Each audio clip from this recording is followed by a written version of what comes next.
Welcome to the Film Florida podcast. I'm John Lux, and I'm the Executive Director of Film Florida.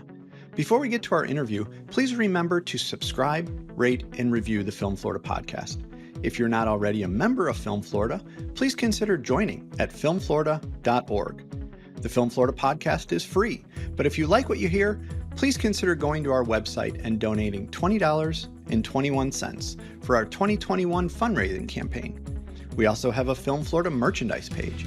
Visit filmflorida.creator-spring.com to purchase Film Florida t-shirts, sweatshirts, coffee mugs, and more. Linda Chaney is a Republican member of the Florida House of Representatives from Pinellas County. In addition to being a legislator, Representative Chaney is a marketing professional with a passion for dog and cat rescue. She's also a big supporter of Florida's film, television, and digital media industry. We talked to her about her legislative initiatives, her support for our industry, her hobbies outside the legislature, her advice for our industry, and more. Here's my conversation with State Representative Linda Chaney.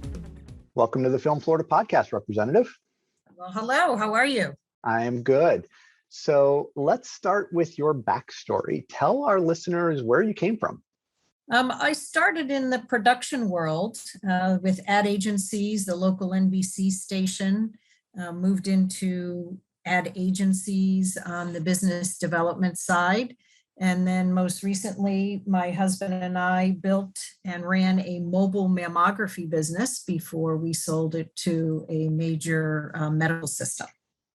And we've talked about, previously on the podcast, being a state legislator is technically a part-time job, which of course we use air quotes and everybody kind of giggles at that. But outside the legislature, what do you do for a living now? Well, I was supposed to be retired once we sold the mammo business, but my husband is a serial entrepreneur. Okay. So and I don't think there's any cure in sight for him. So we now have Clearwater Motor Coaches, and that's sales, service, and storage of high-end motor coaches. Nice. Okay. Mm-hmm. For somebody who spends some time out of the year in, essentially a manufactured home, I know the business from that part of it pretty well. So that's pretty cool. And what made you get into that?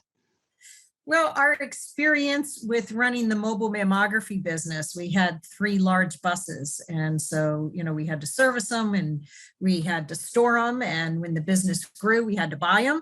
So we just ended up meeting all of the people in that industry. And there was a great opportunity that came along and we jumped in.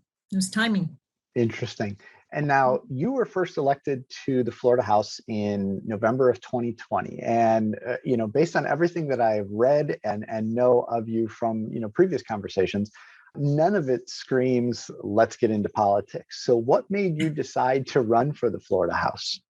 Well, you're absolutely right. I'm probably the least likely person, to become a quote politician. And I don't see myself that way. I see myself more as a public servant. But over 10 years ago, I became a city commissioner in St. Pete Beach. And that also was not by design. There were some things going on in my community that I became aware of and did not like. And in speaking to our city commissioners, realized that they weren't interested in community input.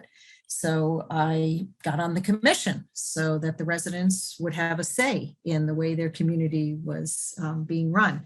And out of that, I met some people from Tallahassee who live in the Tampa area, and they stayed in touch with me. And when this seat became open, they said, with your experience on the beach and your connection to the residents, you've been here like 30 years, you really would be great for this. And I said, no, that's not really my thing. No, I'm happy here. And they said, well, just talk to the speaker and, hear what we're up to. And when he laid out his agenda, I thought, wow, this is really a once in a lifetime opportunity to be part of a group of people doing some really great things for the state of Florida. So I jumped in. And when I first reached out to you in August of 2020, before you were even elected, to introduce our organization to you, you responded and said that you had started your career in television production and you worked on a few film crews as a PA. Tell me a little bit more about that. Any projects we'd recognize? Well, probably it was a lot of local work for TV mostly, like Moss Brothers, which is now no longer. But the biggest project, an actual film project that I worked on was for Mountain Dew. Okay. It was the commercial you'll remember where they were swinging from ropes into the water, and the segment that we were shooting was kind of a barn scene, and we were more in Central Florida shooting that. Okay. All right. And how did you get into our industry? Was that, kind of an original career path? It was. That's what I went to school for at USF. I actually wanted to go out to LA to film school. Sure. And my father, in his wisdom, said, that's not a good idea for you. You don't need to go to California. So I stayed here and just got into production. Like I said, mostly TV and ad agency work. And I just love creating stories. Yeah, I remember that from some of our original conversations. And beyond your production career and outside the legislature, you're kind of a marketing professional by trade and understand the impact that our industry can have on marketing for a local area, region, and state. Talk about that and overall why you support our efforts to bring more film and television production work to Florida. Well, as a marketing person, you're kind of half creative, half CPA. You could have the greatest idea in the world, but if it doesn't have a good ROI, it's not going anywhere for the most part. So I like that this is a rebate program. Visit Florida. For every dollar we spend brings $4 in tourism. And I see Film Florida as being very much the same, romancing the state of Florida, putting it into people's minds at an emotional level, which is the most powerful kind of marketing that you can do. And it has a positive ROI. So because there's that rebate performance segment to this bill, I see that it makes a lot of sense. Exactly. And you're obviously very supportive of our industry, and we very much appreciate that. And while we have tremendous growing support in the Florida House, there are still some that don't support our efforts. When you talk to them, share with our audience what the opposing view is. What's the pushback? Because a lot of people in our audience obviously see this as kind of a no-brainer, but obviously that's not the case. So share some of the feedback that you get so our audience can understand a little bit better the other side of things. The most that I have heard is the challenge of you need a second chance to make a first impression. The first bill that was run did not have the ROI components, did not have the earned credits. And I'm not sure that people have quite embraced the new concept of this bill, that you've left that behind and that this is more of a performance rebate type of a program. So I think shedding that old persona is part of the problem. Yeah, and I mean, we are constantly referring to that old program as, like old news. That was the past, this is the future. And as you've outlined, there are a lot of different things about this new rebate program that makes it much better for the return on investment, much more fiscally conservative off the top, and then, some other checks and balances. Besides your interest in our industry, you're also the vice chair of the Environment, Agriculture, and Flooding subcommittee in the Florida House. Tell us about that role. I love that committee because in Florida, more so than any state in the nation, the environment is the economy. And the pure sense of the environment has to share that space with agriculture. We need to eat. Right. So there needs to be a balance between agriculture and environment. And in some cases, there's a really great balance. And in other cases, it's a struggle. And we're all facing flooding now and resiliency. So my committee is constantly reviewing reports and information and ideas that touch on all three of those areas, which is so key to the success of the state of Florida from a quality of life standard, from an economic standard. It's what makes Florida, Florida, and we have to protect it. Well, and the biggest challenge, I think that, and of course, I'm not nearly as educated on the issue as you, is that you have a finite number of dollars and you're trying to prioritize all these things. Some of them, if you don't address now, they may not see the impacts until, frankly, long after you and I are gone.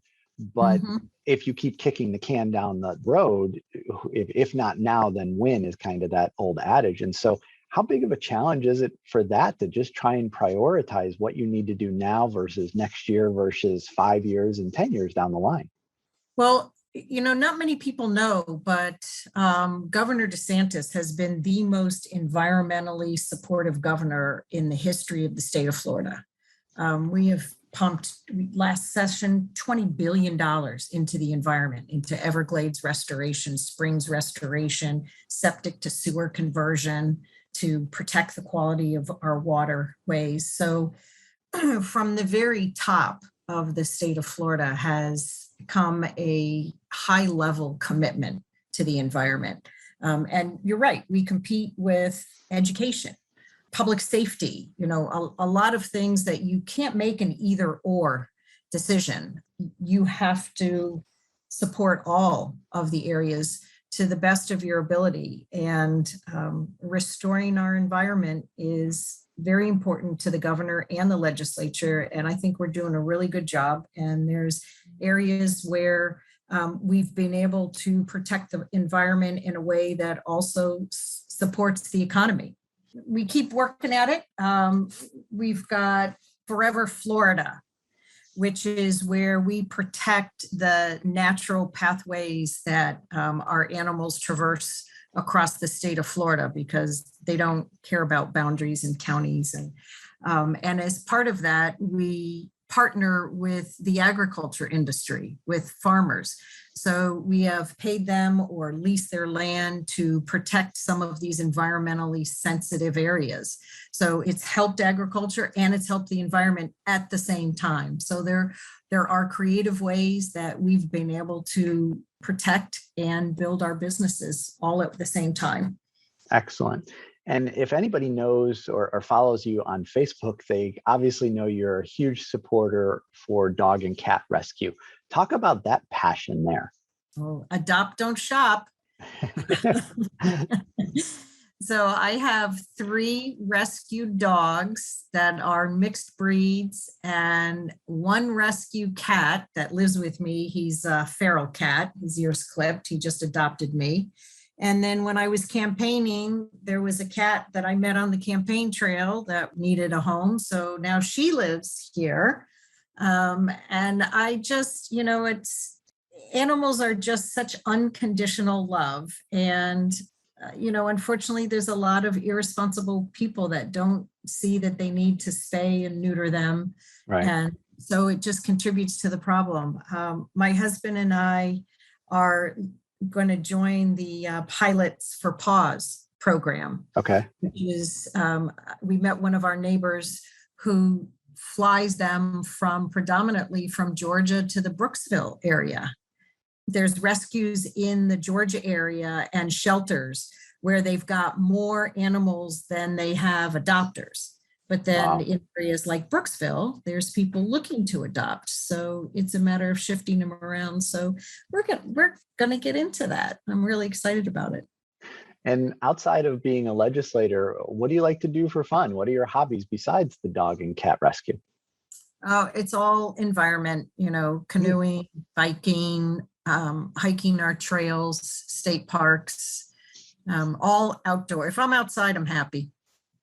Interesting. And now, are you originally from Florida? I'm not. I'm originally from Connecticut. Okay. But I came down here to go to college at USF and have been here ever since. And now, were you an outdoor person before you came to Florida, or is it because once you got to Florida that kind of brought that on? Nope. I've always been an outdoor person, and I think it has a lot to do with my mom. We had our own garden. We'd go out and pick the fruits and vegetables that we were going to have for dinner. And we had a pumpkin patch. We grew the biggest pumpkin in the history of the town. And we've just always been outdoor people. I love hiking. I love our state parks. I love seeing what the state of Florida does to preserve all that. Excellent. And now, final question. Many listening, going back to our industry, want to see a bill pass that would attract more film and television projects to Florida so we can compete with other states. What's your advice for those people? I always like to get the perspective from your side on how people can get engaged in the process and meaningfully add value to our effort. That's a good question because, we get emails. When we get the form emails, they get very little attention. When you get an individual email with a personal story, especially if it's a person from your own district, I know most legislators pay attention to that. So the more that they can try to connect with their individual legislator, I think that's the best thing that you could do. Good advice. And actually, I'm glad to hear it because that's what we try and encourage people to do is reach out to their local legislators and share those personal stories. They come to us and say, what should I write? What should I write? And I can give them one or two pieces of bullet point information. But what I emphasize the most is the personal stories are the ones that resonate. Too many facts and figures, you start sounding like Charlie Brown's teacher. But if you share personal stories, those are the ones that kind of resonate. So I'm glad that we're doing the right thing, I guess. So yeah, you are. So Representative, I know your schedule is really tight now that committee weeks have kicked in advance of the legislative session. I appreciate you fitting us into your schedule. Thank you for everything you continue to do to support Florida's effort to bring more film, television, and digital media projects to our state. And we really appreciate everything that you do for us as an organization as well. Well, you're welcome. Keep up the good work, make some great films, touch people's hearts, and support the economy in the state of Florida. Absolutely. Thanks for listening to the Film Florida podcast. For more information about Film Florida, go to filmflorida.org or visit our social media pages on Facebook, Twitter, Instagram, and LinkedIn. If you're not already a member, please consider joining at filmflorida.org. If you like what you hear on the podcast, please consider going to our website and donating $20.21 for our 2021 fundraising campaign. Check out the Film Florida merchandise at filmflorida.creator-spring.com. And please remember to subscribe, rate, and review the podcast.